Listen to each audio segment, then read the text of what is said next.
There is not much water in that river. We've been operating under the assumption that there was 2 dark zones. The first before this amazing river that we paddled yesterday, and the second before this river right behind me. We'd set our whole race strategy with that in mind. We get here last night at around midnight, and they inform us this river is now optional. There's no dark zone. You could go walk up here, get the checkpoint, and walk 6 kilometers back down. And then we have the decision, do we sleep? Do we come get this? Do we run this river? It's pretty annoying, but as we walked up, we saw that this river is pretty low and it's not really good. We thought it was gonna be amazing because the other river was a class 2 with amazing holes and wave trains, so awesome. So we were like, if that's a Canadian class 2, the class 3 is gonna be freaking amazing. And then we get here and wah, wah. So anyways, we grabbed the checkpoint and we're not even gonna blow up the rafts. We're just gonna walk down and then start chasing some teams down. All right, we almost made it back to our gear bins and all that. We're taking a little shortcut down this big hill to avoid like a 2K walk. All right, so we're out of TA, on to the next TA. I think this is only like a 4-hour bike ride through the backcountry. There's no CPs. Following along a river. It's really pretty. It was raining and now it's not, so maybe we have a nice day in front of us. We do have a handful of teams we're kind of sparring with. Hang on. We have a handful of teams we're sparring with. A couple are in front of us. One of them's directly behind us chasing us. And one's back at the TA. There should be fun mid-pack sparring. Just with these teams that are just within an hour of each other. So maybe it's kind of fun. I think that's all the news for now.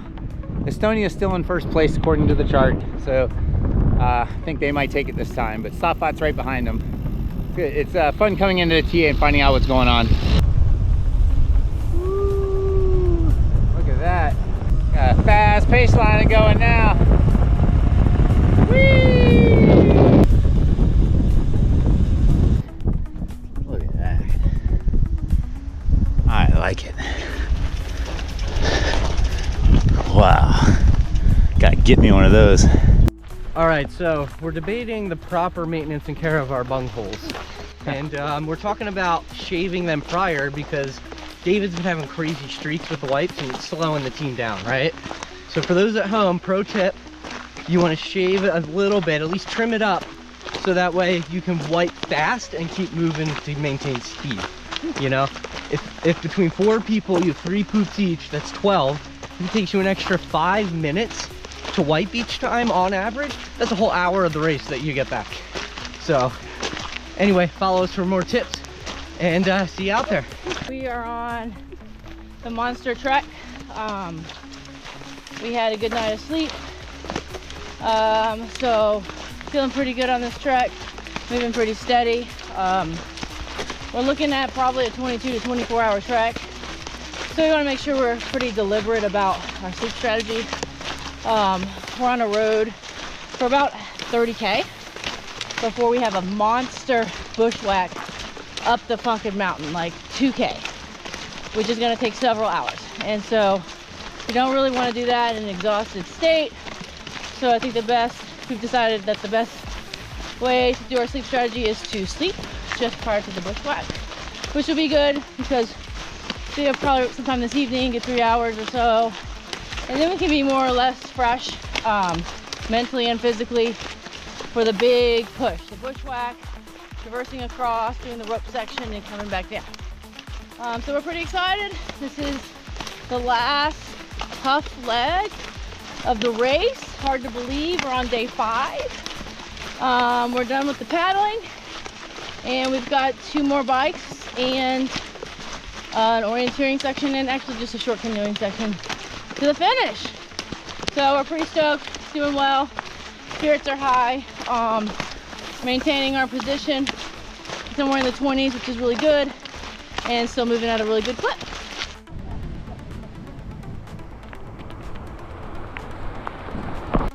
So Andrea wanted to decorate our new house and she picked a mural and she stuck it on the wall, and look at this. This This is basically identical to what our mural has on it. So this looks like my living room. It's really pretty. Just passed by people peeing, so hopefully you guys didn't see nothing.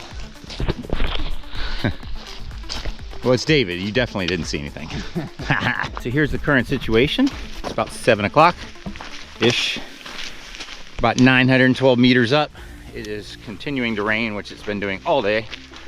And it is cloudy, and every once in a while it gets kind of whited out up top. We can kind of see, I'll hold the camera real still, but up there you can see clouds going by. So every once in a while the ridge line is gone, and then sometimes it comes back. And so we think the CP is about 2 hours away, 10K or so, and we're going uphill pretty steep. That's the entry to the bushwhack, which is like 2K, maybe 2.5, 3 with the elevation change. And it's supposed to be horrible. It's very, very steep and thick, and the race director made it very clear we're gonna wanna kill ourselves.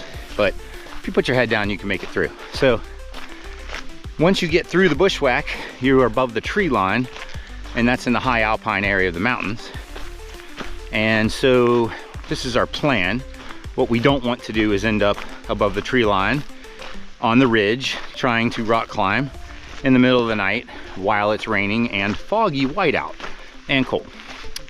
Just seems like kind of maybe a negligent move. Plus we need, our average right now, we've got 9 hours of sleep for 4.5 days, maybe even 4.7 days. So our average is not as high as we want. We wanted to be in the high 2s, if not 3. So we're short. So we need to take about a 3 hour, maybe 4 hour sleep to get us our average back up to where we're keeping to make good decisions and we're recovered. So here's the plan. Right around 10:30, no matter where we are, we want, basically 9:30 to 10:30, we want to be looking for a shelter of some type. Could be anything. It could be a tube like under the road. It could be a truck. It could be anything. Maybe in the woods with thick trees. And we want to bed down for 4 hours. And then the hope is we wake up, you know, 3:30-ish, start doing the bushwhack. That's 4:30, 5:30, maybe 6. And then by the time we're in the high alpine, the sun's coming up within an hour. And we just, if it's still white out, we shoot a bearing and watch the altimeters, knowing that eventually the sun comes up and we can figure ourselves out. And that puts us getting on the ridgeline, doing the rappel super early in the morning. Seems like the safest option, and that's the plan. I will update you and tell you if our plan goes as planned, or if we end up 4 of us shivering in a bothy bag somewhere miserable. That is the goal that we are trying to avoid, bothy bag at all costs. So that's the update. I'm bushwhacking back here in the woods. Came across some campers. Hello. Hey. Hey. What the heck are you guys doing? We are boiling water in a jet boil for our dehydrated meals. It'll warm us up, get us a bunch of calories, so when we sleep we'll recover better. And then It's raining out there, right? It is. Is this a shelter or something you found? Well, kind of. There's some trees, so it drips as opposed to rain. And then, you know, the 8 gear bivvies are waterproof, so, you know, Yep. it's good enough. Yep. We minimize the wet and get warm, and then put on some dry clothes and just crawl into each of our bags. And our CP is like, what, an hour away, and then we're going up to the Alpine. Yeah, and we talked to a Spanish team, so Dave and I can speak some Spanish, and they gave us some information on the CP. It's a little off, they think, from what the map depicts, but that's normal. It's in the right spot, just the maps are sometimes older. And then from there, we ascend about 1,800 feet into the Alpine. So we're gonna go from forest that, according to the Spanish team, it's super thick that they can barely get through. And then we also had, there's, you know, a storm in the Alpine, obviously, with wind and low visibility and all, from what we could see coming up, and then the conditions here. So we're not gonna go up there in those conditions. So we're gonna wait till closer to daylight and head up to the CP, and then start bushwhacking on azimuth over and over. We calculated the distance about 2K and 1,800 feet, so it's pretty close to like a 43-degree slope on average. So it'll be fun. It'll be steep. Puts the adventure in adventure racing. Oh yeah. Anything from you? How are you liking walking around in the rain for like 16 hours? Ready to get a few hours of sleep and then start the bushwhack. So, Nice. Good. All right. Well, enjoy your drippy accommodations here in the moss-covered forest. Thank you. Yes or no? Yep. All right. Here we are in the forest, and we found a mountain man living in the jungle here. So what are you doing over here? So it's raining, it's cold out there. You wouldn't know it because I'm under this magical moss that's growing on the trees. And I have sculpted a little bit of bed with my mat. And then I take my mat out of my backpack. And now I've extended my mat. And So you had to do some terraforming to get a level Yeah. platform here. yeah. And I was soaking wet, so I have all my stuff Yep. drying. That was smart. I got to do that too. Yeah. And then I got my food for supper. Yep. And then And you're about to have the bothy bag. I'm gonna have the bothy bag in case it really starts raining. That will be nice. I'm coming into your house if that happens, by the way. Yeah, come on. It's a little slanted over here, but Yeah. you're welcome. But I'm surprisingly warm in this environment compared to what we were dealing with out there. Yeah, it was pretty bad out there. The only question is what time we're gonna wake up. That's a Who's good gonna wake me question. up? Because I'm over here in my little house I made. Yep. Nice. All right, well, enjoy your accommodation here in the moss forest.